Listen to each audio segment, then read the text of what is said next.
problème na ani mon Rebe Africa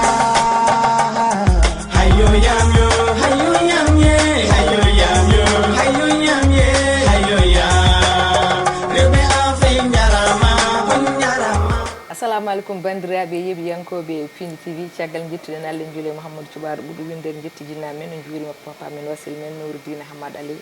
rehi gorko mo daara haaleɓe ndewre makko en juurima ɗon dendagal seernoɓe Fuutankoɓe jetti Allah kadi hande dokkuɗen cellal hokken coftal ha mbawɗen adde jooɗanaɓe ɗo bandiraɓe e jonde men nde kewɗen jooɗanade bandiraɓe kala saaha mum émission meɗen debbo Africa taw ko ɓinguel moon miñiraguel moɗon Sali Dia debbo mamin diidu bani buuɗe sippata rewɓe sippata jamni he waɗande on hande kadi en jetti Allah tigui nde Allah hokki en kadi tigui bismade ɗo debbo e nder rewɓe debbo tigui notiɗo inde muɗum tagɗo tigui wiyede debbo Africa taw kadi ko martude tigui plaintuji muɗum e nder culture pulagu wadde noon on ko Safura Ceerno Mody walla mbiyon mo Safura Sow sen mbi Safura noon min mbi Safura mo RTS min mbi Safura mo pulagu kala kono kadi min mbi Safura mo dinguilal fulɓe tigui walla mbiyen dinguiral pulagu wadde noon ko kanko hande bismiɗen ɗo wadde noon en jahara hay nokku sona rokkudemo konngol o salmini bandiraɓe dendi bisimilla ma émission men debbo Africa mbani a weltanama no feewi miñiraguelam Sali a weltanama no feewi wima Ba mi weltima kadi invitation he no feewi no feewi no feewi machallah an wonan ko rewɓe yontaɓe ɗen invita hay soɓe yonta kam mi abbo e mabɓe machallah Seydi Sow foof ne moƴƴi ko yettode nde tan hay ɗum ne mine tubnuma inchallah Allah ko moƴƴo wadde noon kala jontaɗo invitaɗo ɗo koye mabɓe tigui jeeɗa en goɗɗoyra haade men woɗɗoyde hen hay nokku ko idade salminade mawɓe galle ɓe bandiraɗo gorko Dawoudou Moussa Dia e mawni ko Harouna Moussa Dia hatoro Burkina Faso directeur men général Kawɓe Samba Diop mawɗo ardi bonnani salminama juurama taw ko banum gorko Safura Ty ko ɗon dewten calminon personnel Pini kala yeeɓi yankoɓe Pini kala Safura Ceerno Mody min gandi tigui ka Fuutanke nde tawno ɗum eyyi haade nden jafoɗami suwa salmonirde gonɗon koye toñdema tan eyyi en cuwa salmonirde e bandiraɓe yeeɓiyankoɓe Pini TV to gon eno gonirɗon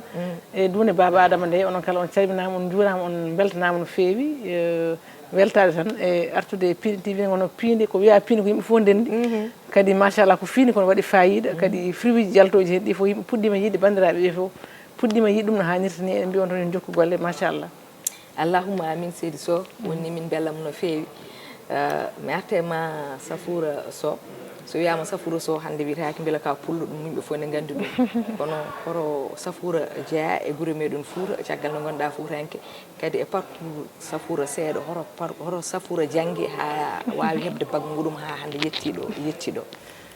e Safura Ceerno Mody nomo kewi wiide jeeyami ko commune Dumgalaw nokku no wiye Siwalɓe kono noon min mawni ko Hayre Law on calmini bandiraɓe Haydara foof e kuuɓal e komi ɓiɗɗo pullo komi ɓiɗɗo e suudu Diawɓe ko hen jeeyami e donc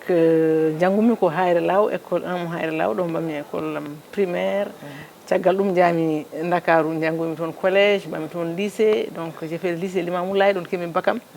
caggal ɗum mbanmi université Cheikh Anta Diop mo Dakar mbaɗimi droit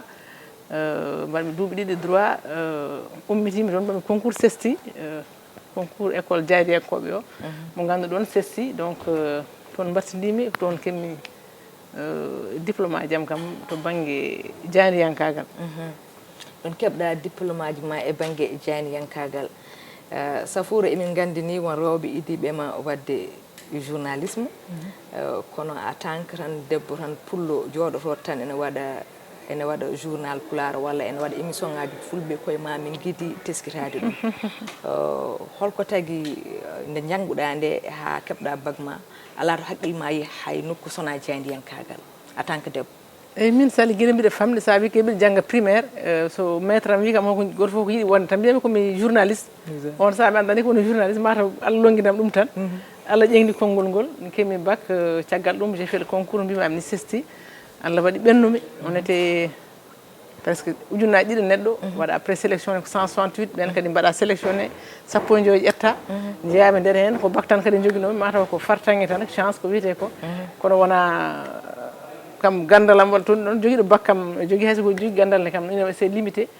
eyyi mataw noon waɗi mbami concours CESTI o jeeyami CESTI j'ai fait ma formation kemmi DEJM diplôme supérieur de journalisme après mbami master am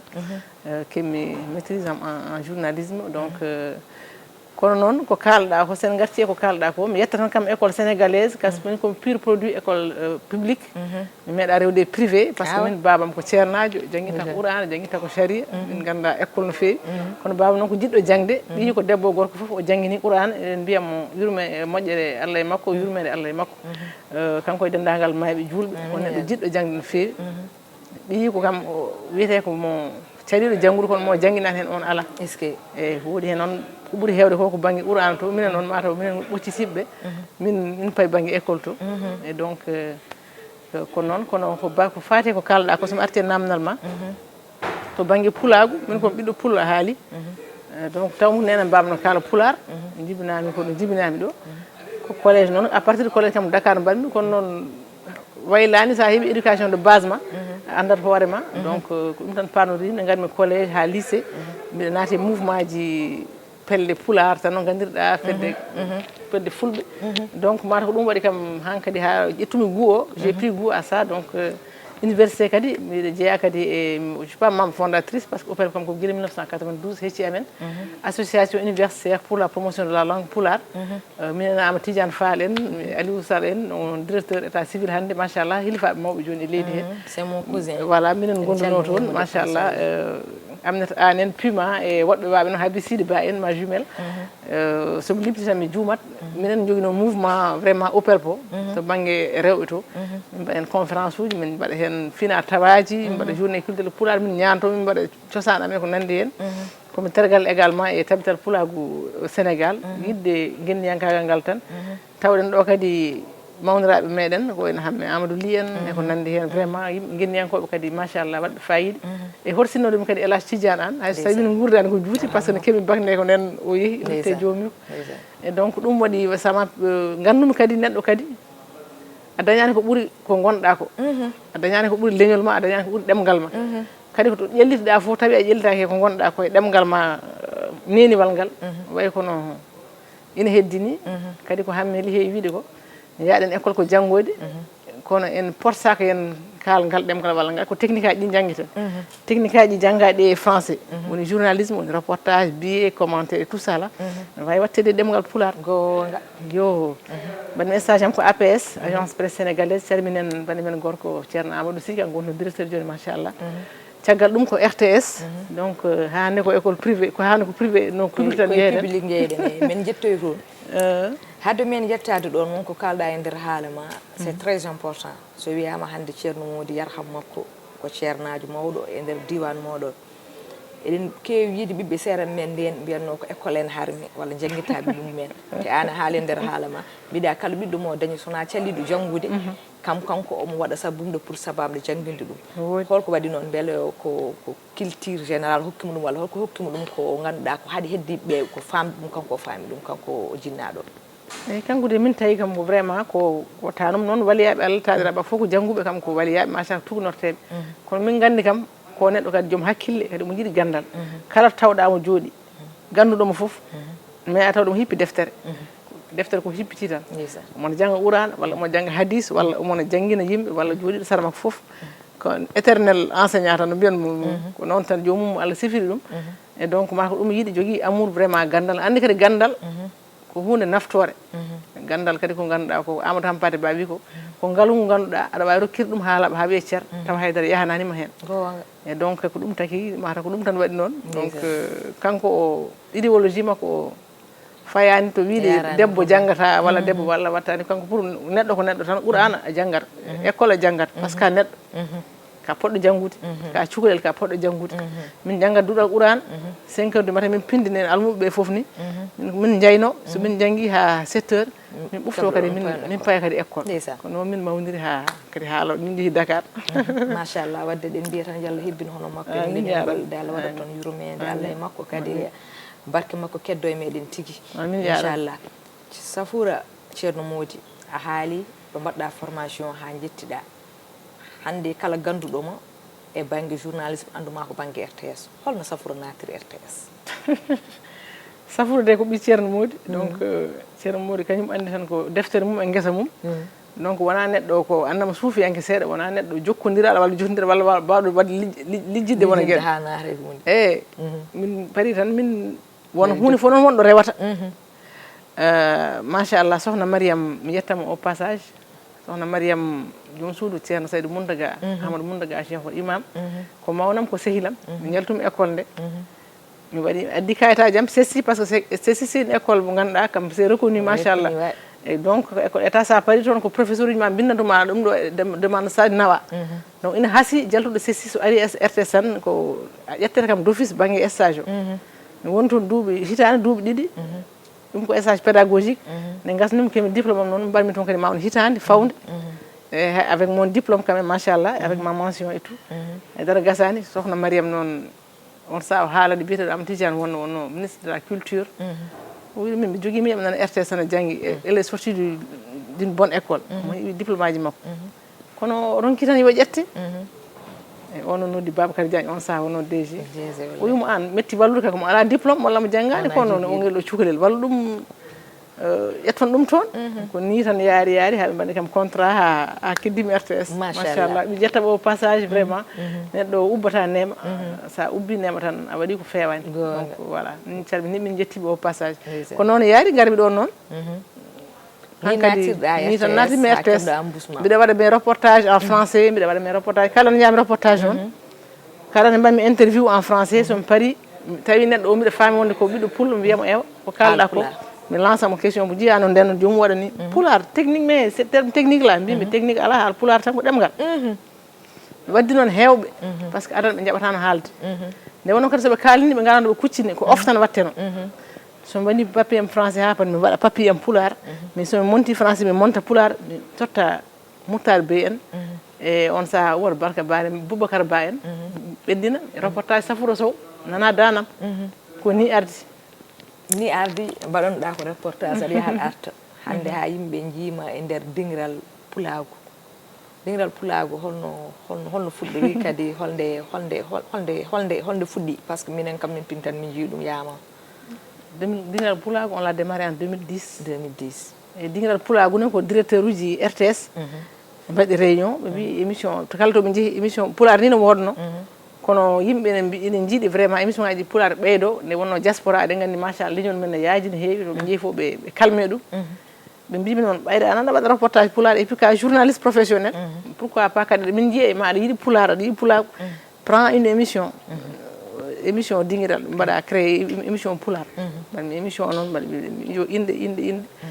yarhamu Hamidou Mawar mi yurmeni Allah e makko wi kam wi dingiral Cheikh Nour Hammata adi wo dingiral ganni finalement on a retenu dingiral parce que dingiral c'est un nom générique peul donc yimɓe heewɓe joni émission di ha heewɓe ni wodi ni wiɓe mi hefti inde dingiral ne hefti mum taw ɓe ganda no ardi min komi kokkaɗo ha pare mbiyami mo waɗ aɗa ɗum e gaɗuɗo dépose kayitaji mum aɗa ne jiida wona gotum finalement min mbi ɗum dingiral pulago woni émission mo jiiɗa o magazine culture et développement mo ganduɗa bandiraɓe fof mbattin hakkille no feewi hande omo yaha noon de matam mi ari matam tan mi wayri wadde mo payen mami en jettor ɗon par ce que mon fof ne andi Safoura ne waɗanno ɗum e nder RTS 1 guila Safoura hande ummima RTS 1 fayi ga RTS mo Matam guila nden faade joni dingiral pulago koko darti te fulɓe fof ene jeewa dingiral pulago Safoura jeewa ko wona oɗon ful mbawi jeewa to RTS min cohli ɗum no feewi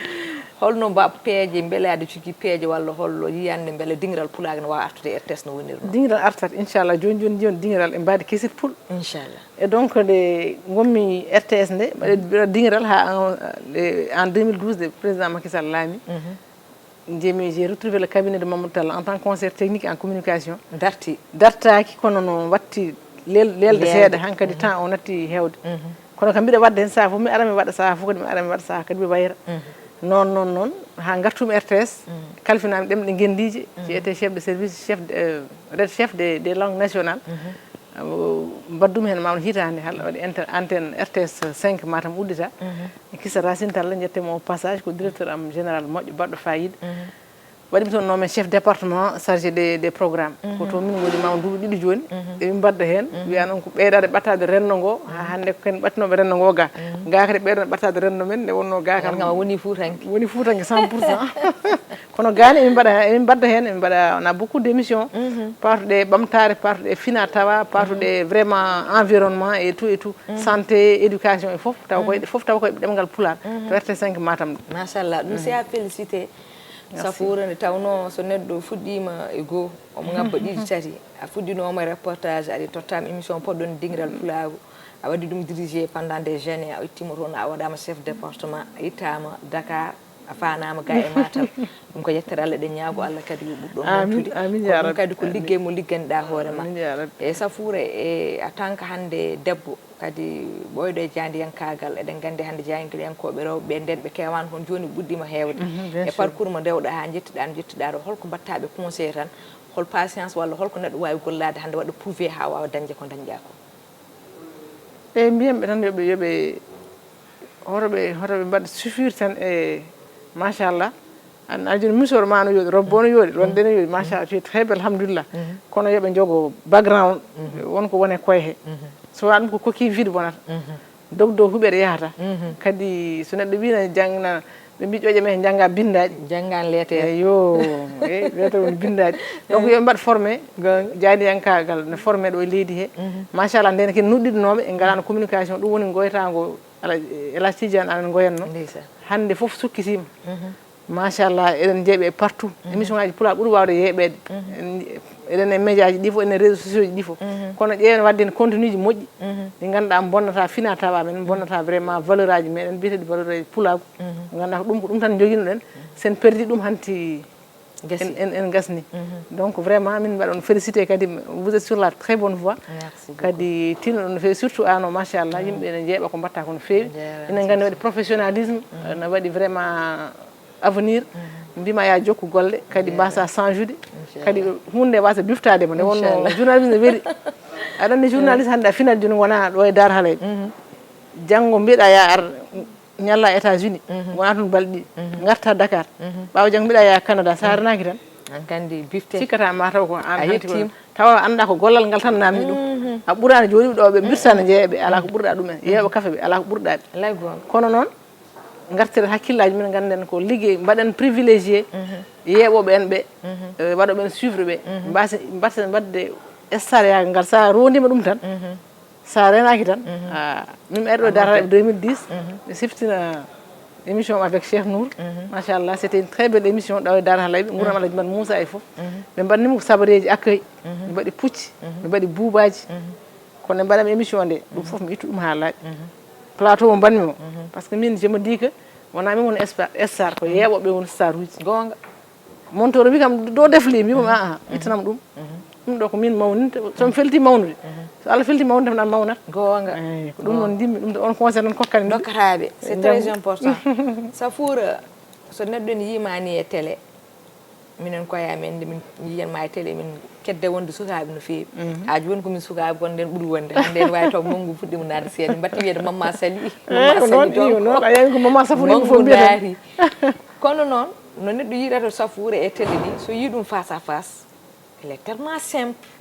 ko neɗɗal ɓolal ko comédien ne haala yimɓe ne jala ko waɗi ɗum beele ko wonde ɓi almudo nde walla par ce que ɓuuri hen hewde ko yiya jandiyankoɓe journaliste eɓe kewi ko yeeyde koyemen ko star sa yiiɗi ɓe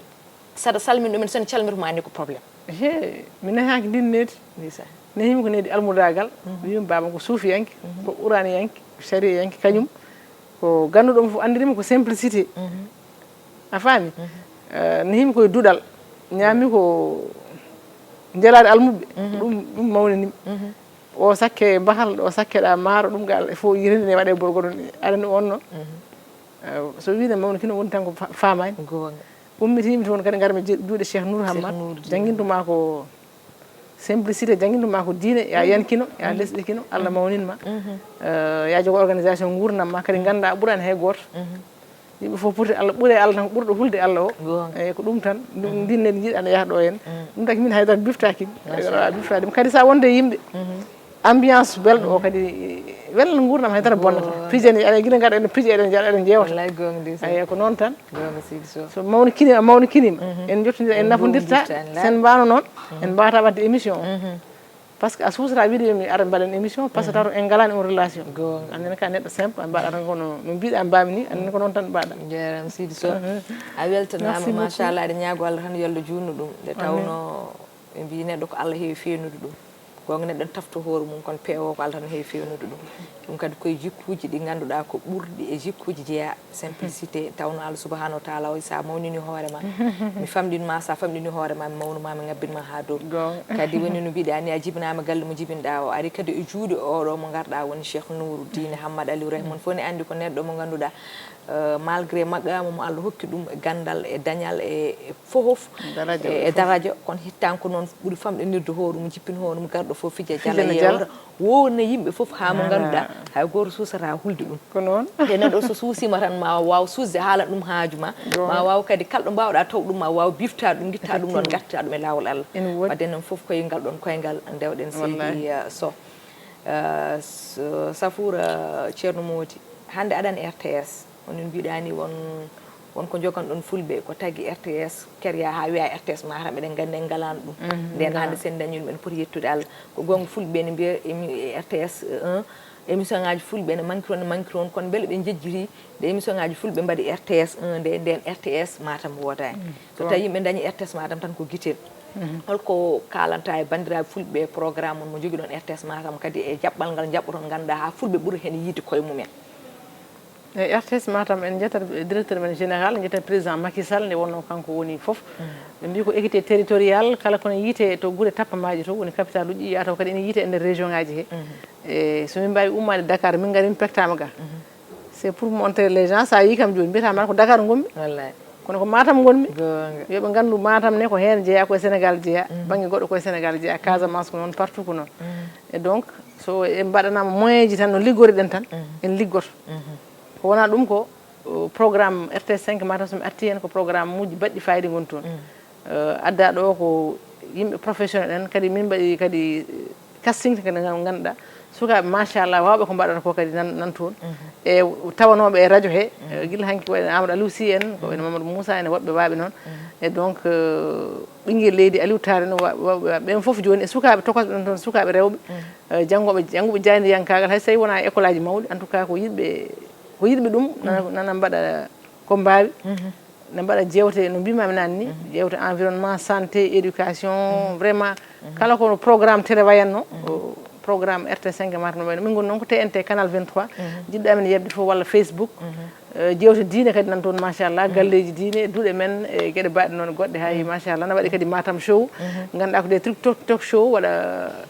interaction avec les jeunes et tout ça là ɗum foof nan toon RTS 5 Matam ko mbinomi nan ko ɓeydade ɓattade rendo ngo min puɗɗima noon tine ko joni nomin dibina kowoni bébéji taw kono tan emin mbadda hen kam wona ni ko ni jetten Bachir Ba kanko woni chef département 5 Amadou Bachir Ba wiyete kanko ko minen gardi e Bachir kala mo ganduɗa kañum woni to radio to e dendagal liggotoɓe RTS 5 Matam mbiyanɓe tan vraiment koɓe mbaɗa kono waɗi fayida ɓe jokku golle min kam min dusat tan no mbiɗa nane a wona ɗo han tan kadi janggo kadi fonctionnaire ato jeeya janggo kadi mbiɗa ya banggue goɗɗo ko kamɓe jeeyi ɓe toppito ko bijou mabɓe ɓe toppito ɗum ha waɗa fayida Sénégal wawa yarude yesso inchallah Allah jarama a jarama Safoura ceerno Mody mbo sikki yewtere nde waɗi fayida banggue men noon wawa webde par ce que so tawi a huccite mo ganduɗa ko ceerno ma e banggue ɗo jooɗi ɗon ɗo a huccite journaliste poɗɗi ɗo no Safoura pose o question ngaji mbiyaɗo pose ɗum question ngaji wona hunde weeɓode journaliste welata ko min jiiɗa ɗum ni suma tan kono j' espére que bandiraɓe keeɓi hen ko jiiɗi ko ɗum noon noon en keeɓi ɗo ha seɓɓitinde yewtere nde Safoura ceerno Mody hol konngol ma mbaynoɗen garen mbaynoɗen bandiraɓe ha saaha goɗɗo sowona gonen koye lewru mawludu mawludu nabi sallallahu alaihi wasallam ko hanki wonno jamma mawludu en mbaɗi mawludu baɗɗo fayida jewde baɗɗe fayida pafto e gurnam ɓurnaɗo windere jewaɗama hen ɗo e nder dar halayɓe machallah jetten kadi khalifaɓe dar halayɓe ɓe gallaji men Moussa Ly seydi Siré Ndiaye Hammat e khalifa o woni ceerno Nourou Ly e khalifa men wasiri men mo gonɗo e nder nokku muɗum woni ceerno Nourou Hammadou Abdou Sall ñagonɗemo balɗe juɗɗe e battane moƴƴe nek ɗiɗo sababuji foof ko kanko e donc mo yettani kadi sababu yettata Allah ko ɗum tan vraiment mi yetta kadi docteur Sow monsieur Sow docteur mona pinga wala kanko no sawine passage salmen dendangal bandiraɓe heeɓiyankoɓe men jirɗo ha hayre law ha dow jeeri ha nder walo ha to diaspora to kamɓe kala ɓe jette jetten kadi Abou Samba Diop en denɗam Daouda Dia en bonam gorko moƴƴo kamɓe kala koɓe darogal men en jeeɓaɓe e banggue janiyankagal to banggue pulaar o ɓe mbiya ɓe jokku golle tan sukaɓe mbawa rewde caggal mabɓe hono no Sary Dia en ni machallah yalla fond yalla forme alhamdulillah. Merci beaucoup. Jeton ka technicien ji meɗen technicien wuji meɗen Ali Samba Nene Fall Allah jarama a jarama dendi yewtere nde waɗi fayida kadi mboɗo andi ma bandiraɓe belto par ce que ɓe cohluno ma e émission ngaji foof mboɗo waɗe recommandé ko way noon an kam beela invita Safourou inchallah Allah haaji ande Allah haaji fof ko nden wonata wadde ko hande Allah haaji Allah wemni ɗum ha weeɓi en gari enen dendi jinnaɗo enen dendi ceerno enen dendi gallo en gari enen gondi kadi suudu woturu eɗen piije eɗen jalla eɗen jewta ha Allah waɗi oɗo émission waɗi wadde noon ko yettandema Allah e ñaganadema Allah badde juuɗe e batten moƴƴi fof kañum andi kala ko woni e ɓernde muɗum ko Allah subahanahu wa taala kadi aldi ko ɓuuri e ma yalla waɗan ɗum seydi Sow wona pour ɗo joddi ɗo mbaɗa haala kono ka neɗɗo moƴƴo ko jiime ma ko ene foorayam ene mawnayam ha ganduɗa so testime beaucoup eɗen ñagonoma Allah tan balɗe juuɗe batten moƴƴe kadi Allah hebbina waɓe ma e leñol ngol nde tawno yimɓe so gone lawol moƴƴol ene tetta yimɓe tan so tawi minen koye amen komin arɓe hannde komin sukaɓe somin ndewa koyɗe ma tan ene wawi hay somin pewani min peewa ɗum noon Yallah junno balɗe moƴƴe no battan yettina kadi projet ji ɗi foof inchallah happulago ngu wawa yiide hen koye mumen amin émission enen foof inchallah jarama weltima kam ñiraɗo moƴƴo machallah kadi aɗa waɗa golle baɗɗe fayida kadi ka jontaɗo faut le dire hein parce que wona gueɗe ko chance Allah hokkatma sa wayi noon ha paari a woni jayde hen kadi c'est en plus bonata haydara wona rofo yakkude no jolfo wiyat mi weltima wadde ko ɗon baynorteɗen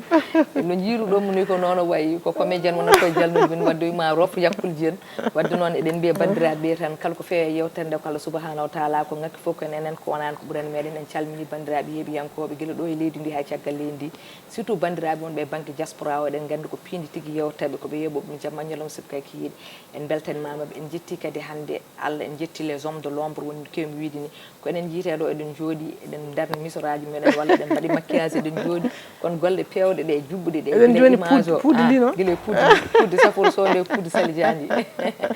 wadde noon fof ko kamɓe jaltinta ɗum kamɓe jonnata hen ko kamɓe garɗinta ɗum wadde noon eɗen jetti bandiraɗo gorko mo ganduɗa hande ko jaggal tigui nder piindi ko kanko woni hande chef kala ko faate banggue technicien uji ɗi ko monteur ko ɗum addunoma ɗon kono hande mo film mo waɗa foof on woni Baye Fall Cheikh Nourou Dine Sall on woni Ali Samba Ndene Fall gorko mo jarema kadi hitande fof ardata ɗo ko a tanka almudo kala yima jahat daaro o wi daara moom ken duma fo li jiitu man ma fa jiitu donc arat o jagga golle rastaman cameraman o jagga kadi golle ɗe o holla tigui papa ko almudu muɗum non wadde jettinimo Allah eɗen ñagonomo Allah han badde juuɗe e batten moƴƴe Yallah hisnumo kadi sellinamo kadi kala technicien uji mbawɗen jogade wawa jogade jikkuji makko nde tawno Safoura